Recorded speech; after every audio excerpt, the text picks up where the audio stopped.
is it'll be incredibly important in this budget to support demand in the economy, aggregate demand in the economy. We saw encouraging jobs figures come out last week showing new jobs are being created, but this is still a very uncertain time for the economy, and what the government needs to do, what all arms of government, fiscal policy, monetary policy, the Reserve Bank, the federal government, and state governments too need to be doing in these months ahead is supporting jobs and supporting people getting back to work. So, look, I expect there'll be a range of measures in the budget that are designed to do that, to help employers take on new staff, to help employees spend more money, and to help infrastructure projects get off the ground. Just spend, spend, spend.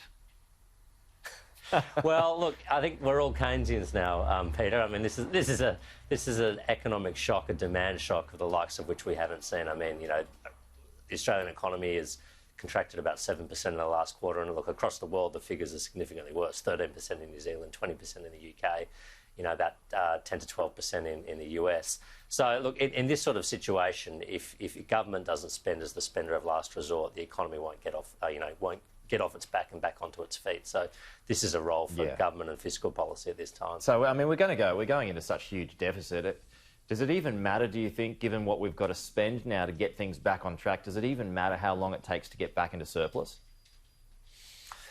Well, look, I think our biggest test here is to get people back into work and get the economy growing again. And when that happens, it will be easier to retire debt and it will be easier to move the budget back into surplus. I mean, what we've got going for us here as Australia is we've got a very low net debt to GDP ratio, which means we've got a fair bit of fiscal headroom we can borrow. And we've got incredibly low interest rates as well, partly because of the strength and credibility of our financial institutions and systems. So, we can borrow at low interest rates. We're able to borrow quite a lot of money. And ultimately, a growing economy will shrink the size of the debt in nominal terms and make it easier to repay it and make it easier to return into surplus. Another interesting point this morning is that states may well receive billions of extra funding to be used on infrastructure projects, but it's on the proviso that they either use it or lose it. Do you think that's a good idea? I think it is a good idea because I think for too long, some of these infrastructure projects have taken way too long to get happening. And the idea behind shovel-ready infrastructure projects is that they're shovel-ready, that they can, you can turn on a key and workers can be on the job site, land can be being cleared, construction can begin, whatever it might be.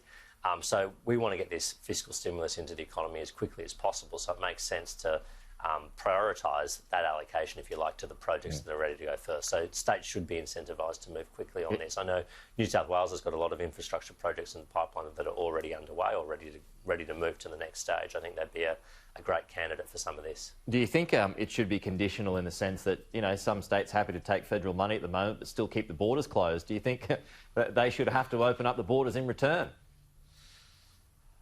That's a difficult conversation that I'd leave for National Cabinet, but I think it is important that all states look to reopen their borders as quickly as possible. I think we've seen a bit more encouraging movement in that in recent days. I'm talking here about internal borders, of course, with one another. I mean, in New South Wales, I think we had 2 cases in the last 24 hours. The ACT hasn't had any new cases in months. It really doesn't make much sense to me, anyway, for the borders to New South Wales to be closed with the other major states. It defies logic. Well, Gladys Berejiklian, there's some interesting quotes in the AFR this morning where she says states have forgotten that they are part of a nation and some states have hidden behind border closures. You can't take GST on one hand and then not give anything back. Has she got a point? Absolutely, she has a point. I mean, I think we are first and foremost a federation. We are first and foremost Australians. Not residents of particular states. We're citizens of a nation, and that nation's Australia.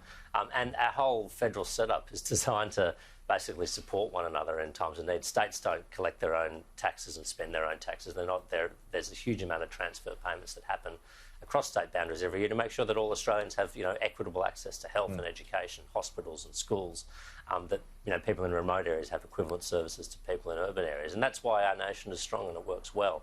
So I think one of the more troubling things during this crisis has been the way that sort of some states going down the parochial path and saying, well, Queensland hospitals for Queensland residents or Queensland first.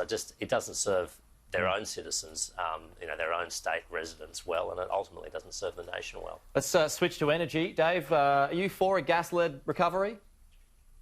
Look, I'm for anything that lowers our emissions, it helps us transition to a clean energy future and helps create jobs. And I think gas is going to have an important role to play as a transition fuel in the years ahead. You know, the technology for large-scale energy storage is simply not commercial or viable yet at the scale that we need it. So it's inevitable that things like peaking gas power plants will play a role to help support more renewable energy in the grid.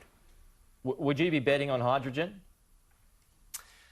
Look, I think it's a very interesting technology that has to be pursued fully, and we should be supporting it, and we are putting investment behind it. I mean, Australia has the potential to be just as we're a gas superpower, if you like, we have the potential to be a hydrogen superpower because we've got huge amounts of renewable energy, which, if we've got the technology right and the settings right, we can use to convert to hydrogen at low cost and then use that for things like manufacturing, things like reduction of iron ore into steel, but also as a liquid fuel that you could then use for transport and potentially export. So I think hydrogen is a massively promising technology.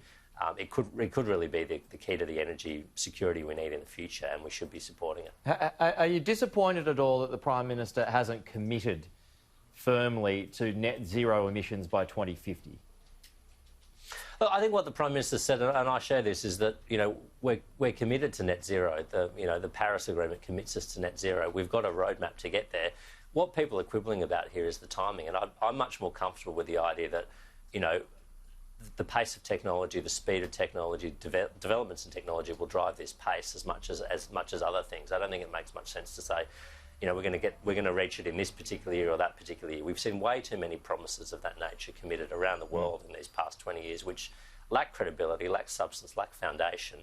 Ultimately, they're disappointed, and public trust in the process is lost as a result. So I think we're heading in the right direction on this. The speed will obviously be dictated in part by the technology, the developments in technology, and that's how it should be with any major economic transition. We don't run a state-planned economy.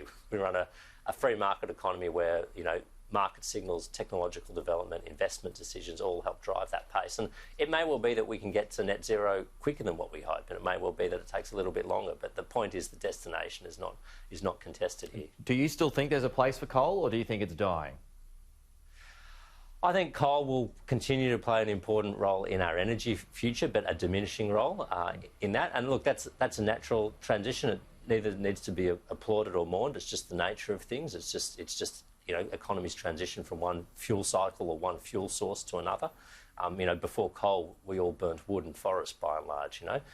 And this will change as well. But I think the important thing is that we've got industries and jobs that will support and replace those that are going to be lost because of an economic transition. Okay.